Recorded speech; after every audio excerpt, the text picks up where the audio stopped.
अपने अंतिम समय में गुरु नानक देव जी करतारपुर साहिब आकर रहने लगे तो बहुत सारी सिख संगत करतारपुर साहिब में आकर रहने लगी। गुरु नानक देव जी तो अंतर्यामी थे। उन्हें इस बात का पहले ही एहसास हो चुका था कि उनका अंतिम समय नज़दीक आ गया है। गुरु नानक देव जी ने अपना उत्तराधिकारी चुनकर उसे गुरुगद्दी सौंपने का निश्चय किया। उस समय बहुत सारे सिख ईश्वर की भक्ति में लीन रहते थे, इसलिए गुरु नानक देव जी ने अपने सिखों को परखना चाहा। अपने सिखों को परखकर गुरु नानक देव जी उनमें से किसी एक को अपनी गुरु गद्दी देना चाहते थे। गुरु नानक देव जी ने वहां पर मौजूद सिख सेवादारों को अपने साथ चलने के लिए कहा। सारी संगत ईश्वर के नाम का जाप करते हुए गुरु नानक देव जी के पीछे पीछे चलने लगी। थोड़ी दूर आगे जाने पर बादल गरजने लगे, चारों तरफ काली घटाएं छा गई। तो कुछ लोग यह सोचने लगे कि बहुत तेज बारिश होने वाली है और वह लोग वापस अपने घर लौट आए। बाकी बचे हुए लोग गुरु नानक देव जी के साथ साथ चलने लगे। अभी वह थोड़ी दूर आगे ही गए थे कि संगत को रास्ते में तांबे के सिक्के जमीन पर गिरे हुए दिखाई दिए। संगत ने सोचा कि यह तो गुरु नानक देव जी की कृपा है, उनका प्रसाद हमें सिक्कों के रूप में मिला है। उन लोगों में से कुछ लोगों ने वह तांबे के सिक्के उठाए और अपने घर वापस लौट गए और बाकी संगत गुरु नानक देव जी के पीछे पीछे चलने लगी। थोड़ी दूर आगे जाने पर संगत को रास्ते में चांदी के सिक्के पड़े हुए दिखाई दिए।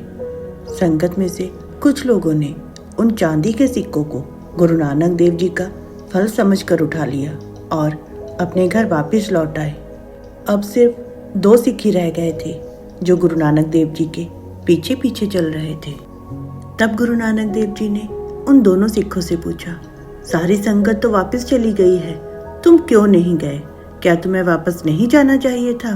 तो उन्होंने उत्तर दिया, गुरुजी, आपने उन लोगों को वह दे दिया है जो वह चाहते थे, इसलिए वह लोग वापस चले गए हैं, परंतु हमें तो आपकी शरण में ही रहना है। हम वापस कैसे जा सकते हैं? हमारा स्थान तो केवल आपके चरणों में है, हम कहीं और नहीं जा सकते हैं, हमें तो बस आपके साथ ही रहना है। वह दोनों सिख गुरु नानक देव जी के साथ आगे बढ़े। शाम हो गई थी, चारों तरफ सन्नाटा ही सन्नाटा था। थोड़ी दूर आगे जाने पर उन लोगों को एक शव पड़ा हुआ दिखाई दिया। तो गुरु नानक देव जी ने अपने उन दोनों सिखों से कहा, जाओ और प्रसाद को ग्रहण करो। उस शव में से बहुत बदबू आ रही थी। जैसे ही गुरु नानक देव जी ने ऐसा बोला, एक सिख अपना नाक और मुंह सिकोड़कर वहीं पर खड़ा रह गया और भाई लहना जी गुरु नानक देव जी के हुक्म की पालना करने के लिए उस शव के पास जाकर उस शव को बहुत गौर से देखने लगे। गुरु नानक देव जी ने भाई लहना जी से पूछा, तुम इस शव को इतने ध्यान से क्यों देख रहे हो? तो भाई लहना जी ने उत्तर दिया, गुरुजी, मैं तो सोच रहा हूँ कि इस प्रसाद को किस तरफ से खाना शुरू करूँ। आप ही मुझे हुक्म दीजिए कि मैं इसे किस तरफ से खाऊं।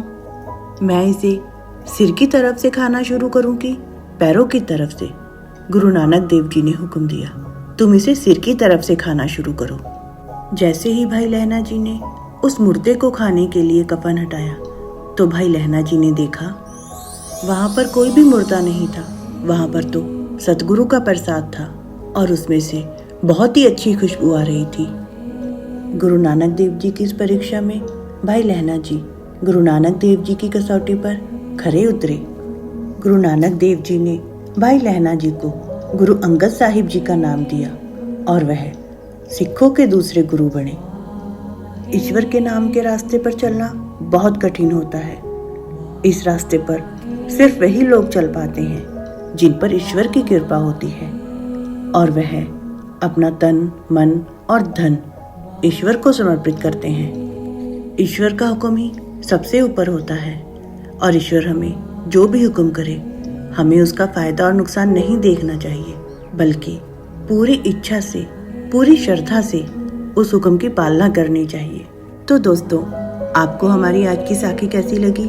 आप हमें कमेंट बॉक्स में ज़रूर बताइए। प्लीज़ हमारे इस चैनल को लाइक, शेयर और सब्सक्राइब ज़रूर कीजिए।